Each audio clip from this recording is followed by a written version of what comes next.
Hi, this is Phil, and I'm here to tell you all about the Capes and Lunatics Patreon. Get early access to all of our interviews, including the monthly Chichester chats with writer and comic book legend D.G. Chichester, new episodes of classic Capes and Lunatics shows, including The Quantum Zone, This, That, or the Third, and many, many more specials, all completely uncensored. Access starts for $3 a month, full video when you pledge $5 a month. Check out the link in our show notes, or go to patreon.com/CapesandLunatics. Hope to see you there. Batman. My favorite character. That's right, kids. It's the end of the month. Talking some Asbats again. Yes. Welcome back to We Are the Knights, the Batman podcast. I am Phil. Joining me, as always, Justin the Owl swooping back into Gotham. nobody substitutes Batman in it. Always the fan of me, dumb blonde Timbo. Well, no, not Lilith. Justin.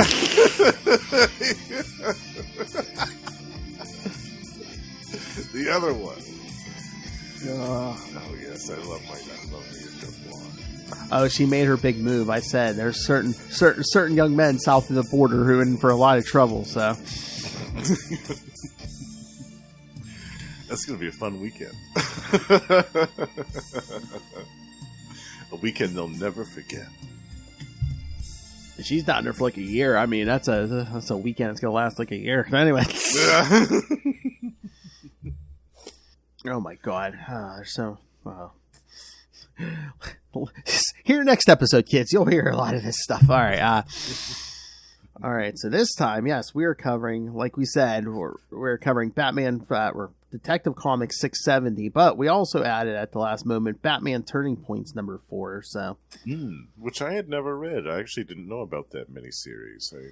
I came to it a little bit after my radar. I came to it a little after the fact, but yeah, it was like each issue dealt with Batman and Gordon in different eras of their history. So, this issue, it's, of course, set during this era. So it's like, oh, there's a new Batman.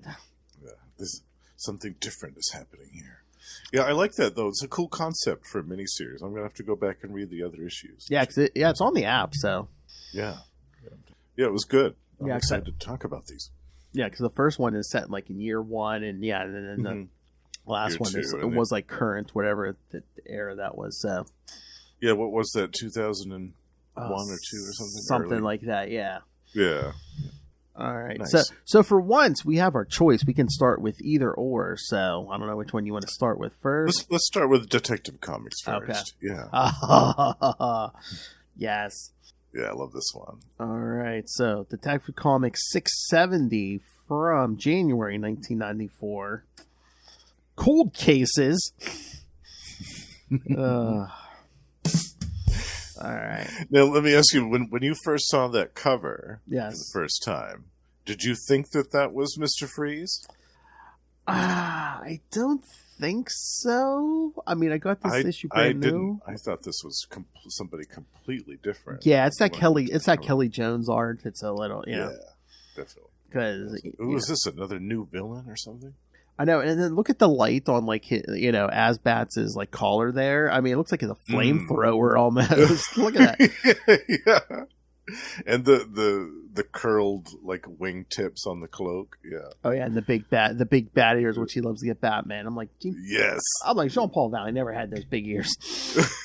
Yeah, he had little tiny bat ears, but Kelly Jones, he loves to have those things going way up into the sky. Oh yeah. All right, so writer Chuck Dixon, penciler Barry Kitson. So yes, kind of like a guest. Love Barry Kitson. Yeah, me too. I mean, you say Barry Kitson in the 90s. First thing I'm thinking of is Adventures of Superman. Yes, definitely. But yeah, he did a little bit of stuff for Marvel too. Yes. But we'll be talking about Barry Kitson a lot. What is it next year that we'll be starting the Azrael series? Oh, maybe. Yeah. Oh, yeah, that's right. I forgot. Yeah, he was there too. He was the penciler on the first two years of that title, and that was fantastic artwork. God, I remember being blown away by that. Yeah, you were saying we are going to talk Barry Kitson next year. I forgot he did the Azrael. At first, I was like, wait a minute. When did he draw the Hulk? Oh.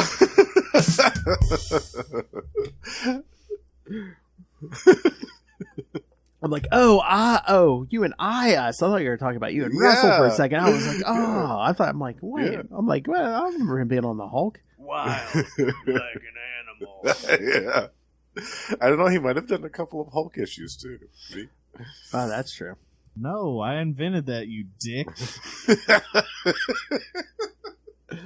Oh, speaking of, there's our opening. Yes. I don't know when it's coming out, but I'm going to be guesting on an upcoming episode of Gamma Charge. Yes, this month, actually. We'll be having Nice. Phil on to talk about a couple of classic issues of the Incredible Hulk from the Peter David run. Oh, yeah. Grey Hulk, Yeah. my favorite. Yeah. Yeah. Oh, do I finally get to meet Carl? No, actually, Carl dropped out. Yeah, Carl's too busy, unfortunately. He couldn't continue with the time commitments of a regular podcast, but he's still going to come back as a guest from time to time. So maybe you'll get to chat with him one of those times. That's all right. Actually, maybe when we talk about the Joe Fixit miniseries. Oh, nice. Yeah. As long as I got you in the hillbilly, I'm good. Teach me how to urinate. Where's the Joker nugget? Oh yeah, that's on Batman brand. Where's the Joker nuggets? Or hey Ray, this one's for you. Yes. Sausage Man. Sausage Man. Oh, It's so good. inker Scott Hanna, colorist Adrian Roy, letterer John Costanza. Costanza. Can't stand you.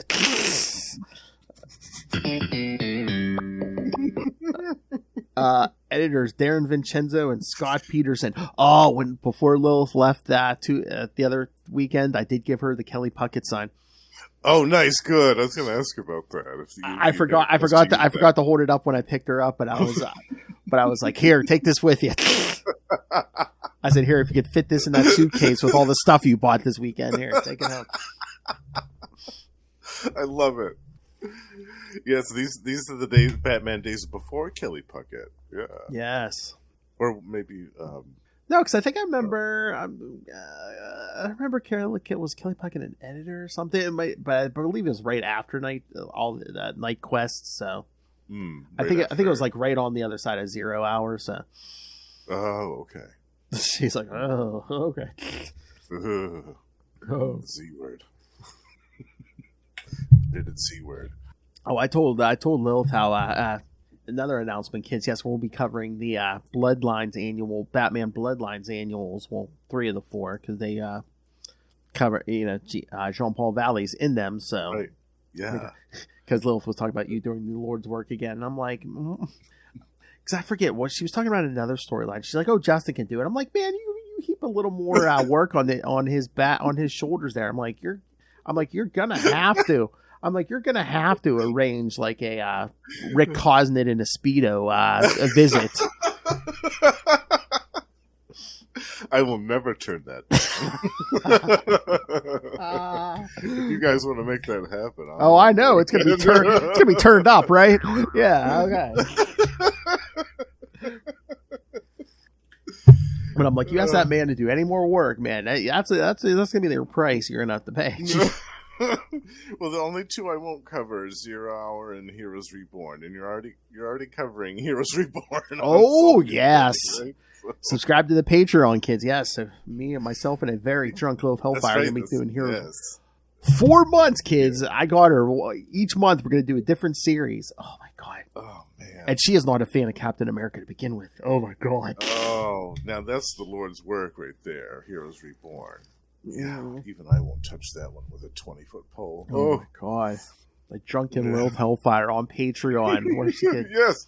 Yes, everybody sign up to the Patreon so you can listen to that because I know it's going to be excellent. Where she could swear her little head off. Oh yeah. Yes. Completely uncensored. The way it's meant to be. Telling writers and pencilers where they can take these issues and where they can put them in their anatomy. Yes. I can't wait to listen to her talk about the Rob Liefeld Captain America, where his chest is sticking out like 20 feet. Oh, The whole family can suck it. oh, it's gonna be great. Mm-hmm. All right, Detective 670. All right, let's get to this. Relieved not having to review cold case files at the GCPD, Renee Montoya and Harvey Bullock head to the river to fish a body out of the water. When they arrive, they find that the body is encased in a block of ice. At the coroner's office, the doctor, Colleen, says that the body was artificially frozen from the inside out.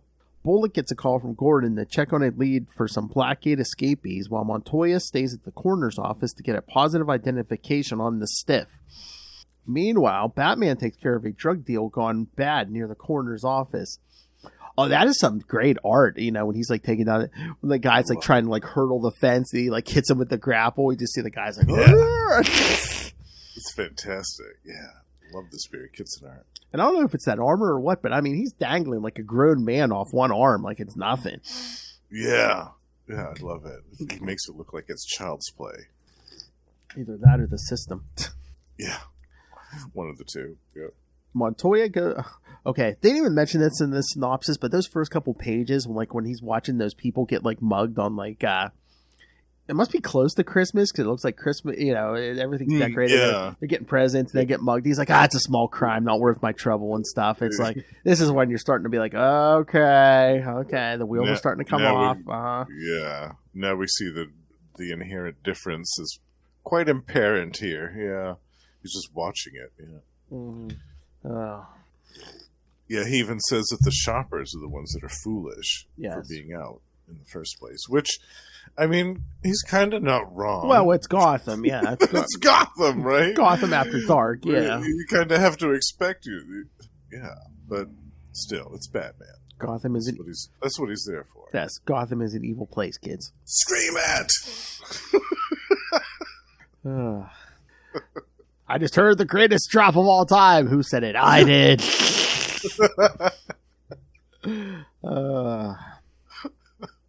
Oh my god. Like I told you, we recorded some Frank Miller episodes this morning. The next Spider-Cast we do is going to be an Amazing Spider-Man annual with Spider-Man, the Punisher, and Dr. Octopus. So you know which buttons. My. Dr. Octopus in a Frank Miller book. You know what buttons getting the workout, right? Superior Puss.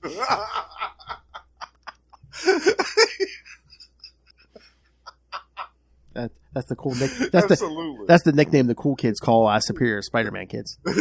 Superior Puss. The apostrophe P-U-S. Yeah. Dr. Octopus, Superior Spider-Man. You get Superior Puss. Superior Puss. It's like a song.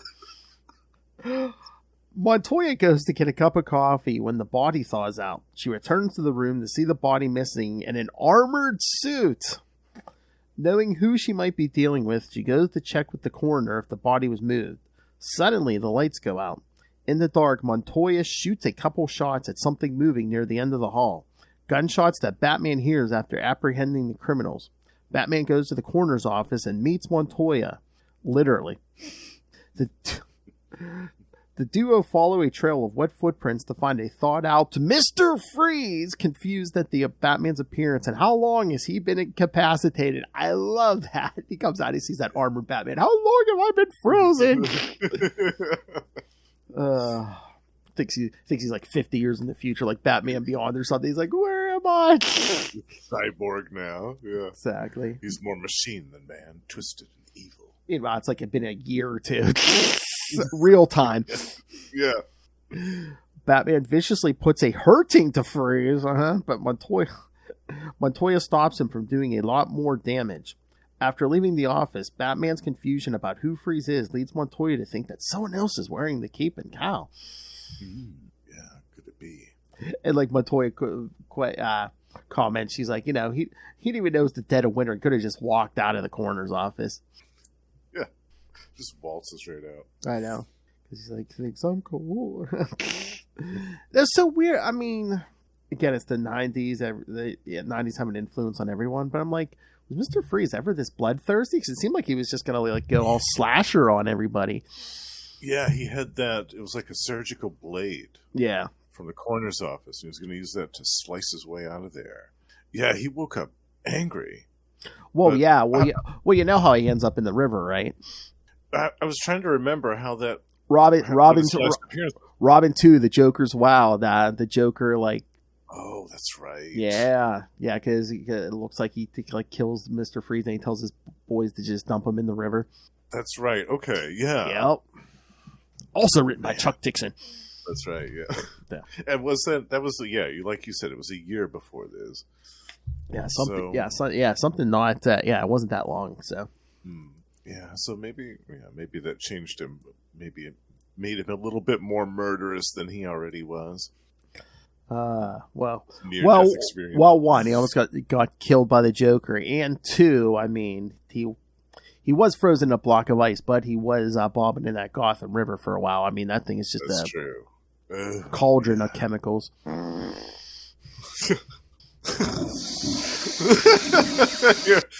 Yeah, you're absolutely right. Some of that definitely probably absorbed through the ice into him. Yeah. Poor Mr. Freeze. Putting out more toxic chemicals than New Jersey.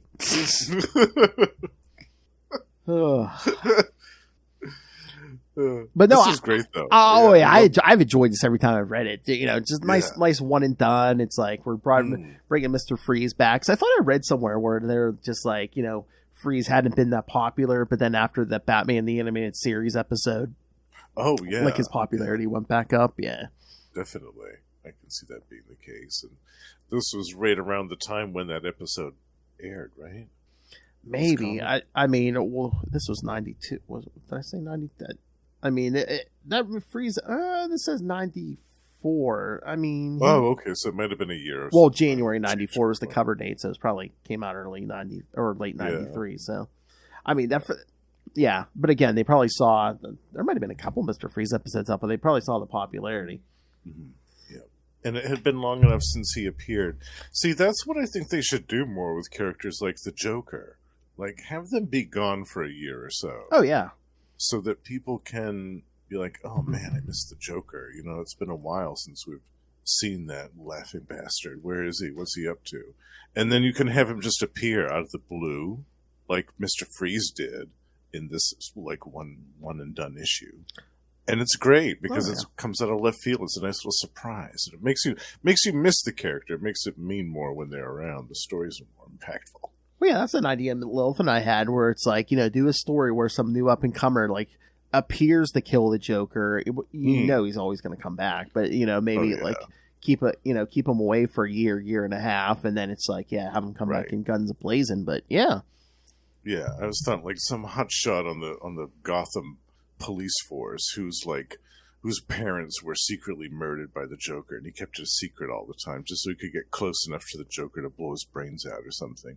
You don't have it be something simple like that, and just have the Joker be gone for a while. Or just have, like, an up-and-coming rogue. Oh, my God. Okay. Here's the story. Ghostmaker. No. I got it. He gets no respect wherever he goes. Heroes, villains, no one gives him respect. But when he appears to kill the Joker, the new king of the Gotham underworld, Killer Moth, arises. Oh, yes!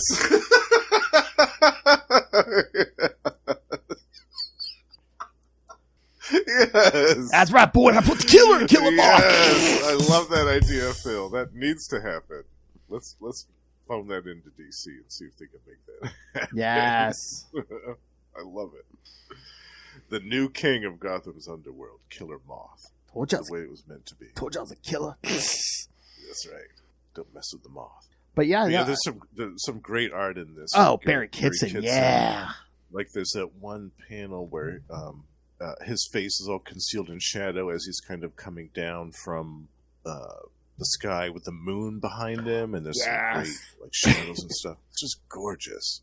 Or that one panel where he's leaping at the drug dealers and you kind of get like a laser sight coming out of one of those gauntlets. Oh, yeah. Yeah, the gauntlet's right there in your face. Yeah, it's super. And just the fight fight with Freeze and everything, yeah. Yeah, it's excellent.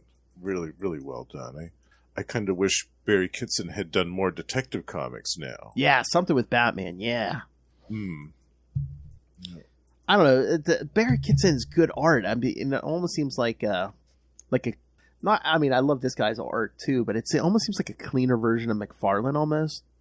Yeah, definitely. Without all the extra lines and squiggles and Spaghetti webbing. Definitely. Yeah. Right. Yeah. And weird character proportions, like all of the proportions, all of the physical movement represented in this issue, especially during the fight scenes, were very well done. They were realistic. It wasn't crazy looking. Oh yeah, especially that fight in the morgue. I mean, good use of the cape and stuff. And Mm-hmm. The only part I thought was weird was the coroner fainting at the sight of Batman. I know. Like she's a coroner in Gotham City. Like I'm sure that every single day she sees horrible, like nightmarish things. Yeah, but didn't someone table. even say it's like, oh yeah, by the time they get to her, everyone's already dead. They're all dead already and stuff. And Yeah. I'm sure that her nerves were pretty rattled. Yeah. But it was so weird too. I mean, they don't show where they put her, but they left her on her own. It's like, how do you know the killer's not going to come and like stab her while she's passed out or something? You know? Right. Yeah. You're going to leave her defenseless and unconscious like that. Yeah. I thought that was strange. Yeah. But that panel where suddenly he's there. You know, they come around the corner. I'm not the one you want. I love that. It was so good. But yeah, I mean, he's ready to kill Mr. Freeze until Montoya literally has like that gun to his head. She's like, no. Yeah. And she picked it up too because he says, Officer Montoya, isn't it? And then she goes, Detective Montoya now. Mm-hmm. Yeah. You weren't in such great shape when I saw you last. Because, wasn't she one of the ones that saw him after Bane busted him up and threw him off the building? Oh, yeah. Bruce. Yeah. Yeah, she was one of the ones that was there that witnessed that whole thing, I think. Yep. So. Yep. Oh, yeah, because she was one of the ones, because then Alfred and them show up with, like, a fake ambulance, and then Gordon's like, who was that? Where did they take him? Yeah, they whisk him away, yeah. Yeah. Oh, but, even she picks up right away that she's like, this probably isn't the same guy. And again, I know he's not as smart as Bruce Wayne, but it's just basically like, he seems taken by surprise where it's like, oh, yeah, Mr. Freeze. It's like, just look at the guy. I would guess this was Mr. Freeze if I'd never seen him before. Yeah, just from the fact that this whole wing of this morgue that they're in is like ice cold. He looks frozen. Like it's well below zero. They can see their breath in there. I mean, unless you just didn't recognize him from the pictures without the armor or whatever. I don't know. Yeah. Yeah, but you're right. Some of the Mr. Freeze dialogue was strange in the beginning where he first attacks. And he goes, warm bodies stealing the cold, raising the temperature, robbing me of life. Like, I don't know. Does that track with I guess Mr. Freeze? I guess that was him trying to self-preservation, I guess, where it's just like, oh, the more living people are in this room, the hotter it's going to be. And so, I don't know, but... Yeah, it just seemed kind of, like you said, kind of bloodthirsty and crazy. Like, well, I guess they wanted to make him seem menacing just so you didn't feel too bad when, Batman went all brutal on him and stuff, Right. Because if he was, like, cowering in a corner and Batman starts beating on him, then you're going to be like, oh, this guy's an a-hole. Yeah, that's true, yeah. Poor defenseless Mr. Freeze. Yeah. Yeah. But no, good. Yeah, it was good. Overall. Great artwork in this. Yes. All right. So should we get to the other one? Yeah, let's go to Turning Points. All right. So, I'll do the synopsis. Then I'm interested. I want to ask you what your thoughts were because this was your first time reading it. So. Yeah. All right. So, yes, Batman Turning Points number 4, January 2001, Transformations. Ooh, yeah, that's right. I do remember this. Yes, writer once again, Chuck Dixon.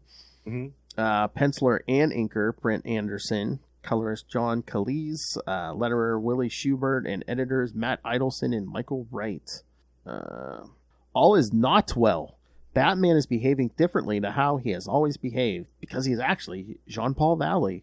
And Commissioner Gordon begins to fear that he will have to begin hunting his old friend down to make sure he cannot hurt anyone, as the man who once seemed to hold life so dear is displaying a casual disregard for the physical safety of those he would normally capture unharmed.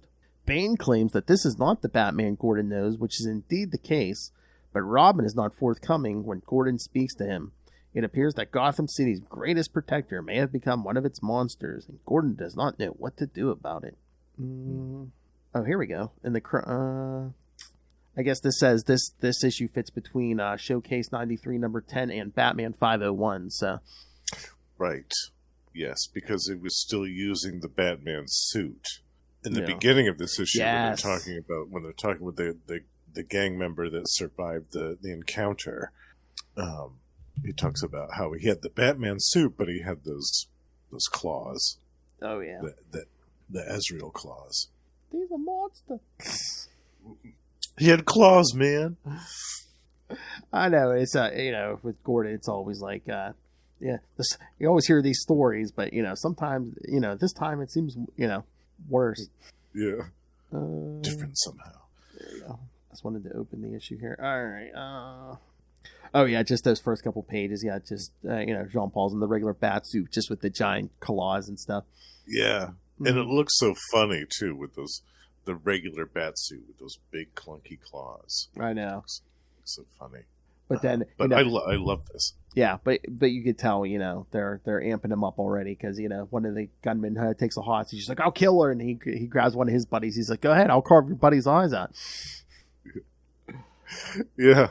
He just grabs him indiscriminately. Yeah. But he's like, "You do it, I'll waste her." And he's like, "No, you won't." No, you won't. And then he goes, "I heard he was fast. I heard he wasn't human. I heard all those stories, but I never heard he was a killer."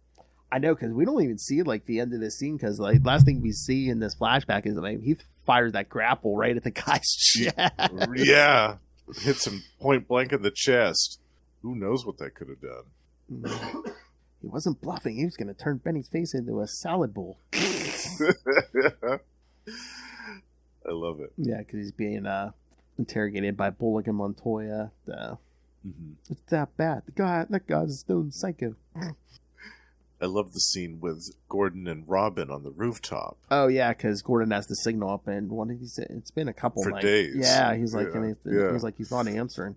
Yeah, 4 nights running. And he asks, "Is he all right?" And Robin says, "Physically, he's fine." Oh, that's a comforting answer. Yeah, thanks. Reassures me a whole lot, Robin. I mean, that's not what I meant, and you know it. The change in costume, he's more menacing, more brutal. He's not the same as before. Robin doesn't say nothing. Just glares at him. Yeah. I know. Which always struck me as weird. I mean, I guess maybe I could see it with Jean Paul, but right after this, there's Nightfall or 0 Hour. Then right after that is Prodigal, where Dick Grayson takes over for a few months. Yeah. And I'm like, right. I almost get it with Jean Paul, but it's like when Dick Grayson takes over, they still don't tell him it's a different Batman again. Wouldn't you at least tell Gordon, yeah, it's a different Batman, but this time, I mean, you don't have to tell him it's Dick Grayson, but you could say, it's Nightwing. Right, you don't have to say who it is. You don't have to. Yeah, you don't have to worry. Yeah. That's Nightwing. You don't have to give him any other details. Just tell him it's somebody different. And I think, and again, all the years that they've worked together, they kind of owe it to Gordon to give him that information. And when it's Dick Grayson, it's like you knew him since he was a kid. It's him. Right. Yeah, I mean, it's the first Robin. He would trust him. Yeah. I know. I always thought that was strange. Just tell Gordon. Just have him be the one person that you confide that piece of information in. Because Jim Gordon's not going to squawk to his whole police force and be like, "Oh, somebody just told me that the new guy, there's a new Batman in the college. I want all of you guys to know that." No. Jim Gordon's not going to say that. No. He knows that. Loose lip sync ships. He knows that. So, just confide in Jim. Trust in Jim Gordon. Or even if you do right by you. Yeah. Or even if you tell him this guy's a new guy, it's like, yeah, he, you just tell him, old Batman was injured, so. Yeah, especially now with this situation. Robin should have been like, yeah, the old guy's recuperating. This is a new guy just for a little while.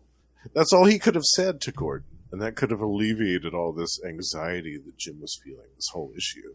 He's running the old guy's running all over the world trying to get medical treatment. He's trying to rescue Dr. Plot Resolver, MD. Yes. He's trying to resolve the plot. The plot?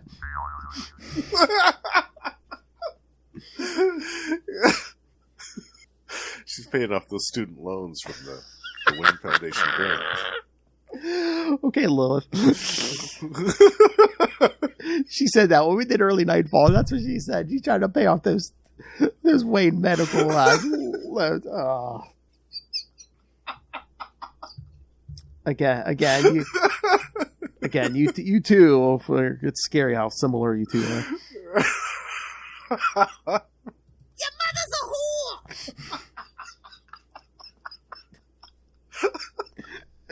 She was going to give me a longer one. I said, no. That one's perfect. No, That's perfect. Yeah. Don't be trying to reinvent the wheel. No, that is perfection. Don't be trying to change that. Your mother's a whore! Sometimes you don't need to do multiple takes. I think I said in one of our Miller episodes, I said, we're doing this most of the month. I said, Justin, you're going to be off your chair on the floor through the wall by the end of the month. At some point, yeah. Well, that next one you're doing might possibly do it. Oh, yeah. Oh, man. All right. And then Gordon's talking to his second wife, Sarah. Yep. R.I.P. Uh-huh. And then he visits Bane. I loved this part. Yes. This is great. When he visits Bane, who's fresh in the jail. He had just been put there within the last couple of weeks, right? According to this timeline. Yeah. And I love it, he's like, oh, you damn near killed Batman. And Bane's like, I did kill him. So I'm wondering, I'm like, was that like, was he speaking metaphorically, or does he honestly think he killed Bruce at this point? I think, yeah, because he knew that in Batman 500 that it wasn't Bruce he was fighting. That's what I'm saying. He knows it's not Bruce, but does he think he kills Bruce, though? That he killed Bruce, maybe? Because I don't think he's seen, I don't think he's seen Bruce since he threw him off that roof. So I'm like, does he maybe think he killed Bruce? That's a good question. I wonder, was the next time that they came into conflict, was it... It was after Nightfall. I mean... Was it No Man's Land? Maybe. I was trying to think of when it was. No, wait. No. What's that storyline? Legacy or whatever? When Ra's al Ghul's trying to... Oh, that one. Yeah. Yes. Okay, that was it. Yes. Yeah, because Ra's kind of is like trying to make it look like he's making Bane his new heir and stuff. Yeah. Yes. Oh, yeah. I thought for some reason that was after No Man's Land, but no, you're right. Yes. And Talia's like, I ain't touching that. Yeah. Ew, no, he's got wires all over the place. So I wonder if in that storyline in Legacy, I'll have to go back and reread that. If he thought that Bruce was dead and like. Yeah, I don't think he says either way. Suddenly realized. Yeah, that's how I wonder if after the fact maybe Chuck Dixon threw that in. So like maybe immediately after, maybe he thought he killed Bruce. I don't know. Mm-hmm. Yeah, the whole Al Ghul family, dishonored Bane, and he was like, "The whole family can suck it." That's right. A lot of people have said that about the Al Ghuls, actually. The whole family can suck it. I love this scene too. Bane goes, "Release me." He goes, "I'll hunt down this pretender. He'll not defeat me as before." And Gordon says, with his eyebrow raised, he goes, "Without Venom, you wouldn't stand a chance." I love that. It's know. Jim, getting some salty barbs in there. I love it. I know. That was good. Yeah, good one. Some salty dialogue from Commissioner Gordon. It's so salty. Then Bane almost like trying to put his head through that glass, man. Yeah, he's going nuts. I'll redeem myself. I will redeem us both. Yeah, sure you will, Bane. Junkie. But yeah, the artwork in this is really good. I love Brent Anderson. Oh, yeah. Yeah, he had done a couple of other things. I think in the 90s, early 2000s as well. As mostly kind of like a fill-in artist. But I really liked his style a lot. I'll have to find some other stuff that he did. I had forgotten about this dude. During the shootout at the end, there was that guy, Perich. Oh, yeah, the leader of the SWAT team, yeah. Yeah, that goes all rogue and that goes psycho. No Man's Land, yeah. Yeah, I forgot about that dude. I was like, oh, there's that son of a bitch Perich. Wow. Yeah, because I'm trying to remember when they introduced him. Was it before No Man's Land? I mean, I think it was slightly before that. yeah, because I think they said like in continuity wise, this might be like his earliest appearance. Even though it's 2001, but yeah, when it's taking place, it's his intro. Yeah, that makes sense. Yeah. But I wondered if they had. I always wondered if they had introduced him with the specific purpose of just making him turn into a villain. Maybe. Yeah. But because all the cops have like this building surrounded where like this gang of bank robbers is hiding out, and then they're shooting outside at the cops and say, "Don't come in, we got hostages." Yeah. But then you see somebody swooping in from above. Yep. And he goes, "Are there hostages? Are there any innocents here?" Like, no hostages. Yeah, and in shooting at him, they set off the gasoline. Oh yeah. Set up the place in an inferno, which is all basically they're all dead. So the whole building catches on fire, and you get like that action action movie shot of Batman standing on the flaming building on the rooftop. Yes.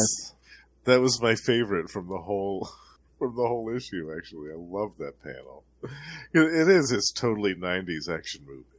Just Gordon's to hear like some dramatic orchestral music playing in the background, and just Gordon's thoughts at that point, just like this gang had no death wish, just a string of bad luck and an exterminating angel over their shoulders. Which again, it's kind of ironic because it's Azrael, so that he uses the term angel. Yeah, I loved that. I was like, oh yeah. Going back to the angel reference there, Chuck. But I mean, you see at the end, Gordon's all freaked out because like the wind like rattles his like blinds, and he's like has the gun pulled at the window, and it's just like yeah, he's all spooked, and he's chugging the antacid right out of the drawer of his desk. Yep, he's taking a haul off that Pepto, like he's going out of style. But yeah, just that dialogue at the end where he's like, Gotham has all these problems and there's like psychopaths around every corner, and it's just basically ends with, "I never thought I'd count my friend among them." Yeah, and there's that great last panel of Asbats looming over the city. I love it. It's great. Yeah, this was a fantastic issue. Like, not a lot really happened story-wise in this, but it didn't really have to. Like the main gist of the story was the relationship between Gordon and Batman, and obviously how that had changed dramatically during this point in time. Oh yeah, because that's the whole point of this miniseries. Yeah, because like you get little snippets like this from like I said, the different eras, and I forget if it's because like issue 1 I think is like around in the beginning, like around right after year one. Mm-hmm. And then what is it? Issue 2, I think, is like when Bruce first makes Dick Grayson his partner, so as Robin. So that I think it's around that point, because I think that's when Gordon's like, "Wait, you're bringing a kid into this?" And then and then issue moving target. Yeah, so then issue 3 I think is like right after Joker has crippled Barbara Gordon and killed Jason Todd. So yeah. They really went there. Wow, yeah. I'm going to have to read the rest of these. And how that affected both of them. And then this was 4, and then 5 was like the current 2001, So that was right before No Man's Land, wasn't it? 2001? No, it's right after. Oh, right after. Okay. Yeah. So things were rocky then, too. Yeah. Because it was, it was an inventive way to do it, but because it was, I think, wasn't 1999, it was No Man's Land, because it's like, so then when you turn to 2000, it's like they brought in all new creative teams, and, with the earthquake, they just knocked the whole city down. So they're like, when all the new teams came in, they're like, yeah, you can set up Gotham pretty much however you want, because, the whole thing's been knocked down. Build it from scratch. Exactly, yeah. Yeah, I forgot that was 99 for some reason. I thought it was 2001. Yeah. Yeah, I like No Man's Land. I thought that was a good story. At the time, I thought it was strange. An earthquake targeting Gotham, of all places, but it worked out. I thought it was cool. There were some parts that I liked better than others, but was it? I'm trying to remember. Was it Will or somebody was saying to me? They're like, "Yeah, I thought it was kind of at the time it was kind of far fetched that the United States government would just turn its back on this city like this." But he's like, "No, not so much. That doesn't seem quite so far fetched anymore." Yeah, Hurricane Katrina. Anyone? Detroit, Hurricane Katrina. Yeah, Flint, Michigan. Like, how much money? No, we're good. Yeah, what's that town in Ohio that's basically a ghost town now because they had to evacuate it because of the rail spill. Oh, yeah. The chemical spill. The town in Ohio. Yeah, it's not that far-fetched, actually. And probably the United States government was like, Gotham? Oh, yeah, definitely cordon that sucker off. Oh, yeah, I think that was part of the story where they're just like, you want us to pour how many billions into, rebuilding that? This place? The modern Sodom and Gomorrah? Yeah, I don't think so. Yeah, no thanks.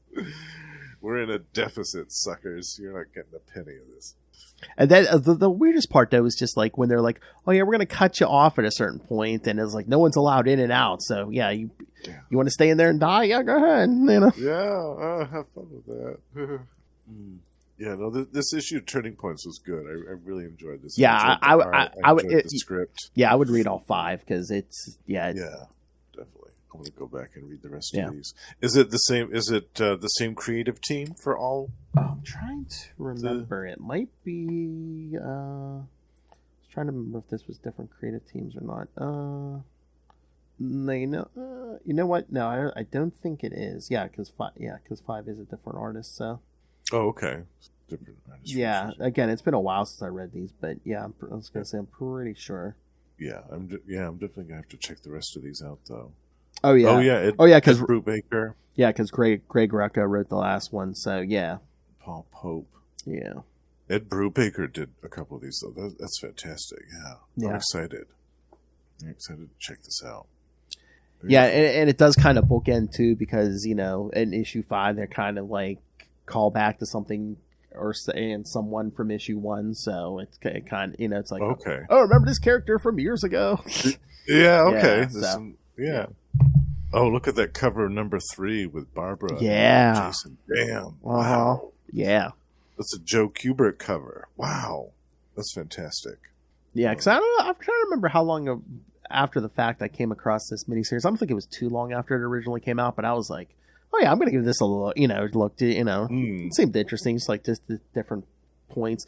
Again, it's a miniseries, but it's kind of almost one and done's though too. So yeah, like because this one number 4 was a standalone story. Yeah. Because again, it's different era. Each issue's like a different era. So right. So you did enjoy. You did enjoy 4 though. Very much. Yeah, I enjoyed the art. I enjoyed the script. I enjoyed the story. Yeah, I really enjoy these little kind of fill-in stuff where they go back and kind of insert little side vignettes or whatever to larger stories that were going on years ago. I really enjoy that. Kind of like when we mentioned the Joe Fixit over at Marvel. That's kind of what that is. It's like going back in time and putting a little side story in between a couple of other things. And I enjoy that. I think when it's done well, it's really entertaining. And this definitely was. I would assume lately those things must be doing good because they keep. I mean, at least Marvel keeps going back to that well. Yes, I was hoping that DC would do a little bit more of that as well, but maybe we'll see more of that come. But yeah, this was good. I would definitely recommend this one to anyone else who hasn't read this. Oh yeah, and again, it's like if a certain wrire or artist isn't your cup of tea, isn't your favorite. I mean, again, they pretty much switch almost every issue. So, yeah, there's some good talent in this miniseries. But yeah, like I said, I just I saw we only had one issue, and I'm like, I might want to pad this out a little more. So I'm like, I was thinking, I'm glad you picked that. I was like one and done, and this hit me. I was like, oh yeah, I'm like, this takes place in that era. Let's do this. Yeah, it totally fits. Yeah, no, I'm glad you picked that. It's cool. This was a good issue. Yeah, because once again, a lot of people, I think some people hadn't heard of it, so it's like, yeah, I had no idea this even existed. This miniseries. But yeah, it deserves some attention because again, it's good, it's entertaining. Yeah, and any story about the relationship between Jim Gordon and Batman is always interesting to me. I always enjoy reading those. Yeah, because it's such an interesting relationship. And I'm trying to remember who wrote the other ones, but it's like that is cool that like issue 4 they did bring in Chuck Dixon to write it, who was writing the books, some of the books in this era. Yep.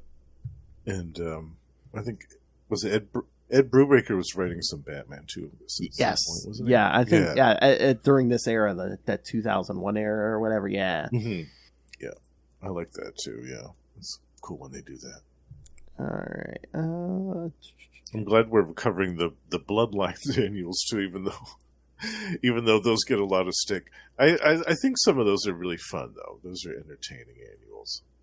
I know. I told Lilith that she was rolling her eyes, but then I was like, yeah, these annuals. She goes, I know. She goes, I was a '90s kid. I own them all. I'm like, okay.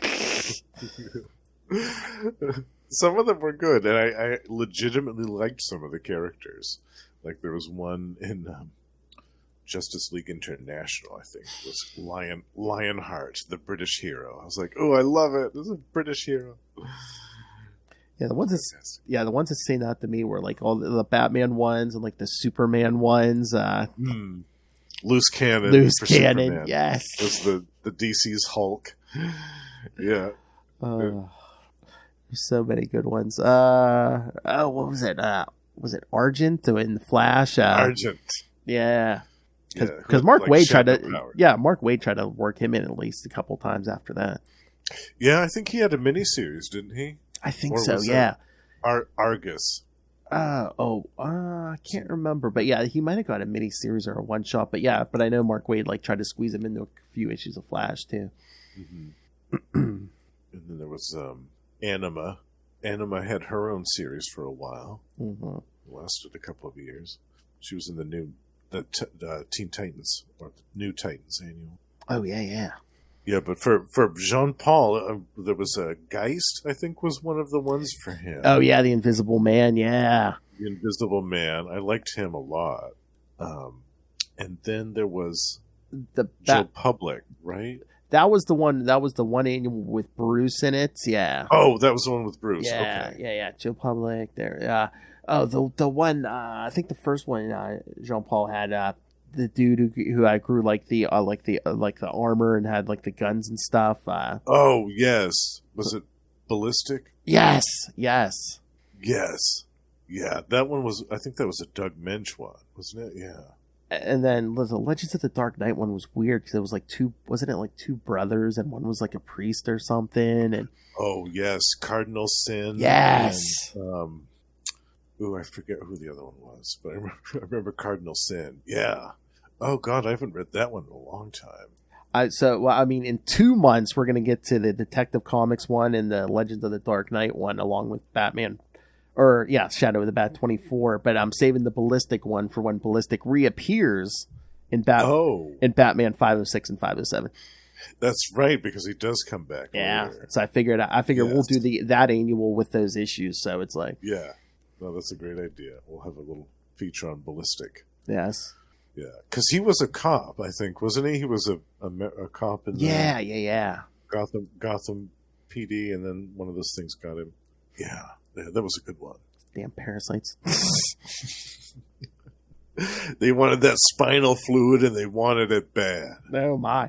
I know. And then, there was at least one or two of them that were could look like females. They're luring all these men, home and just killing them and stuff. like the Species movie. Totally like that. Yeah. Or some really bad Japanese anime. Oh yeah. Yeah. Hold on, wait a minute. Japanese anime. I don't think those are tentacles. Yeah. Wait, there's teeth in that orifice. Whoa! Choke that chicken.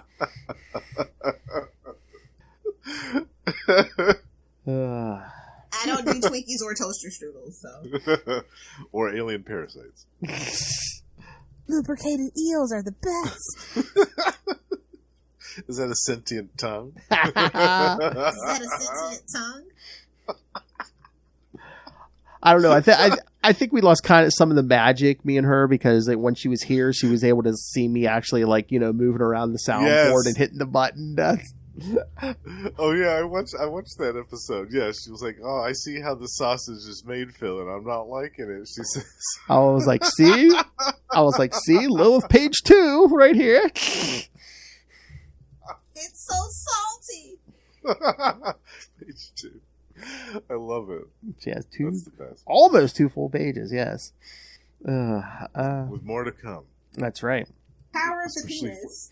Especially when you guys do Heroes Reborn. That's going to give you at least a half a page of drops. I might, for the first time ever, I might have to edit some drops. Yeah, you're going to be busy. Might it be like, what is this? Ink.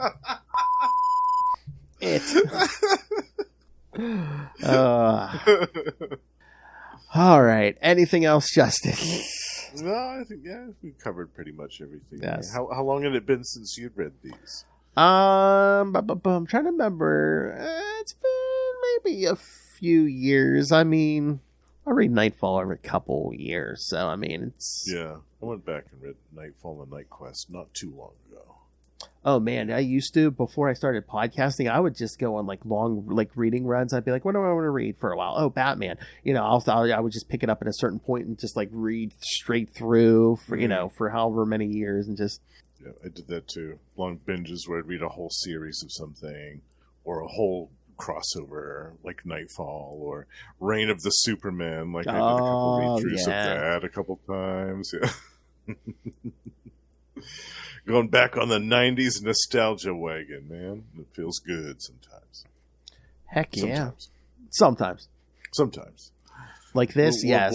This, yes. Avengers the Crossing, no. Yes.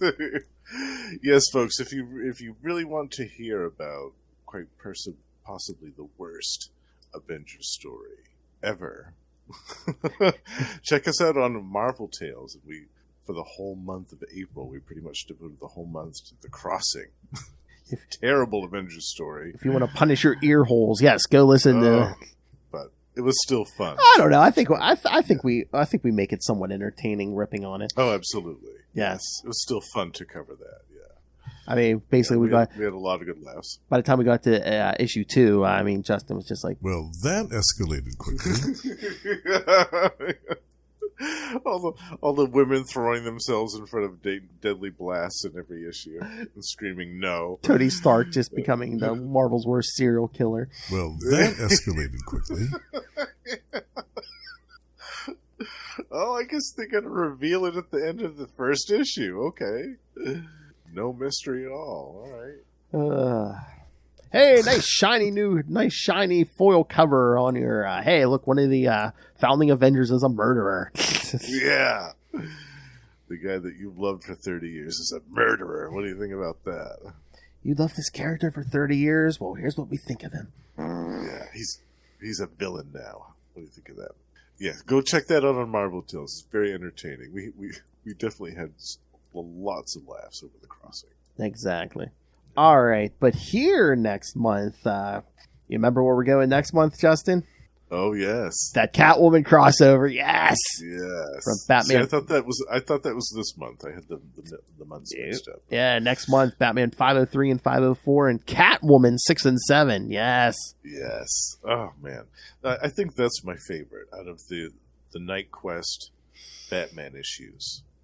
Those 2 are my favorite. I love that whole fight. It's so good, and the art's great. It's fantastic. I mean, there is the usual. Oh, she's a criminal. I got to take her down. But I mean, one of the major reasons Jean-Paul goes after her is he's horny for her. Yes. Yeah, he gets bored and he starts rooting around in Bruce's secret files in the Batcave, and comes across Catwoman. And spends a long time on her file. I wonder if my wrist is ready for that.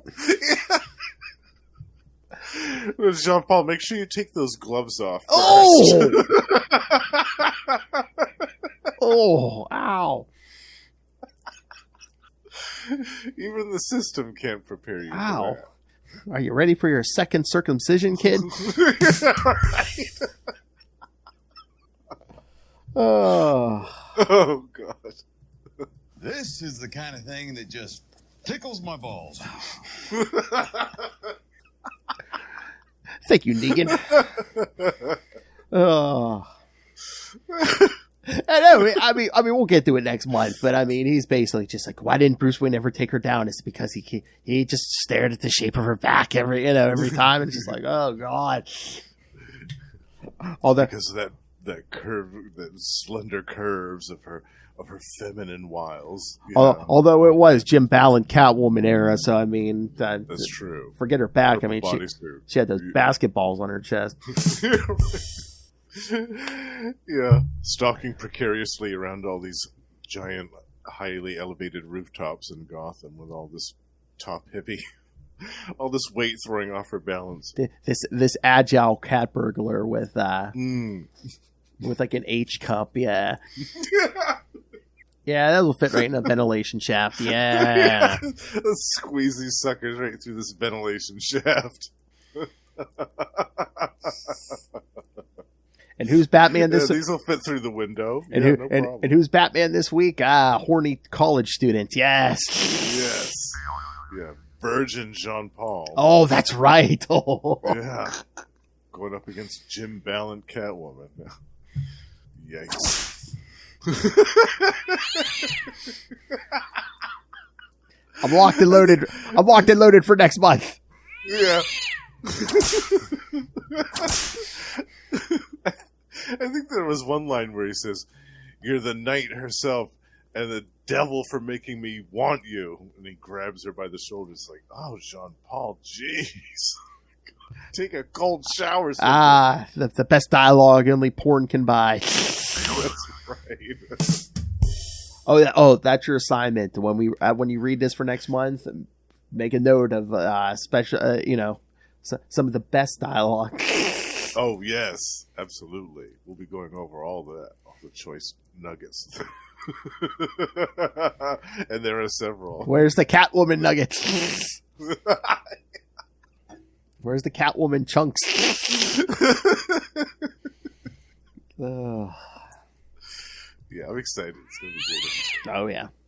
All right, kids. So send us your thoughts for that. And once again, besides that, next month, yes, you'll also have Miller May. Lilith and I will be covering all month All-Star Batman and Robin, because yes, next episode will be All-Star Batman and Robin 1 through 3, and it's a hell of a ride. We already recorded that, I'll tell you that. The week after that, we'll do issue 4 and 5. Then we'll do 6 through 8, and then yes, we'll wrap it up with issues 9 and 10. That's what we said. It was supposed to go 12, and then they cut them. I'm like, what was the response where they were just like, they cut them off at 10? They're like, nah, you're done. Oh, it stopped at 10? Yeah, they pretty much stopped on a cliffhanger. Oh no. Yeah, no. That's never a good sign. No. And it's like, something had to have gone horribly wrong if you're cutting short a Jim Lee drawn series short. It's yeah.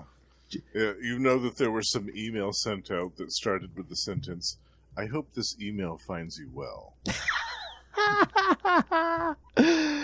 I hope this email finds you well. Your career, not so much. Yeah. To which Frank Miller said, "Your mom's a whore." That's right.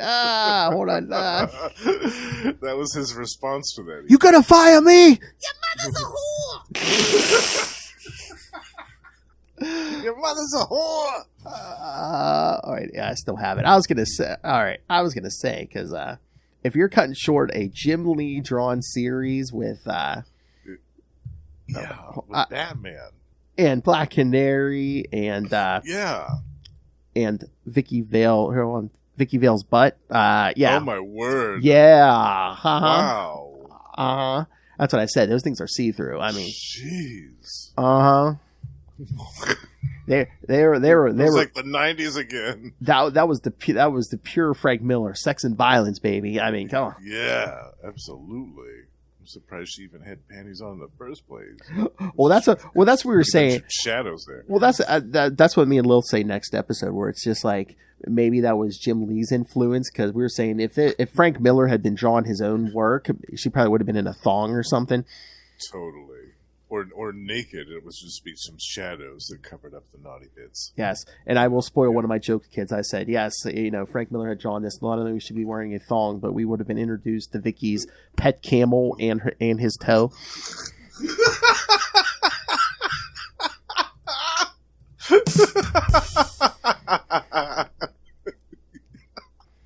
So close. He was rocking in that chair, kids. Yeah, you're intimately familiar with Vicky Vale's vagina, even if you didn't want to be. And if you don't like all this TNA, kids, The whole family can suck it. That's right. Frank Miller. Frank Miller. The whole family can suck it. Your mother's a whore!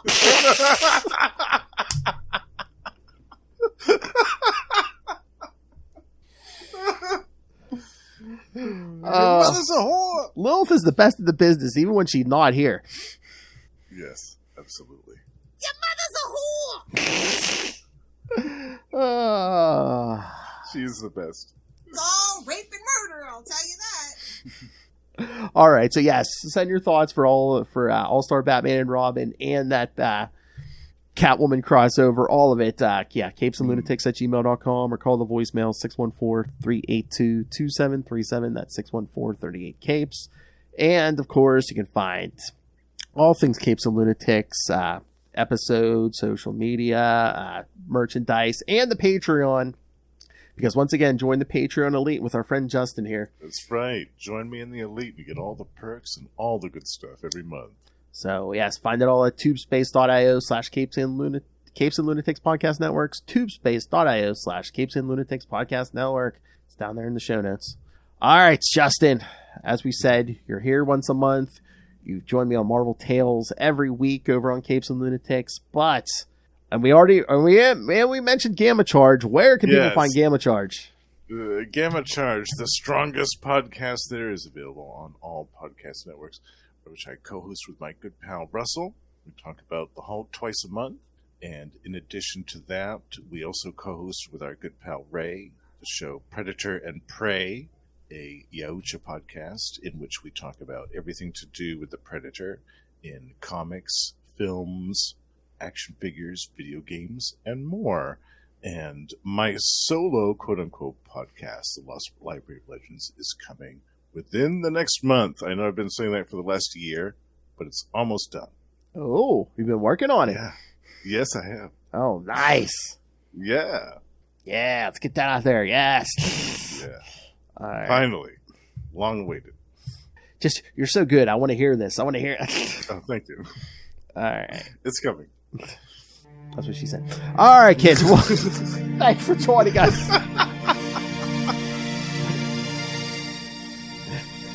And if you like double entendres and dick jokes, yes, join me next week when Lilith Hellfire's back. My psychic twin. That's right. Yes. My fellow manhunter. Manhunters Inc. Oh yeah, we brought that up today too, where it's like Agent 69 and 420. Which one is it? It depends on the day. Depends on the day.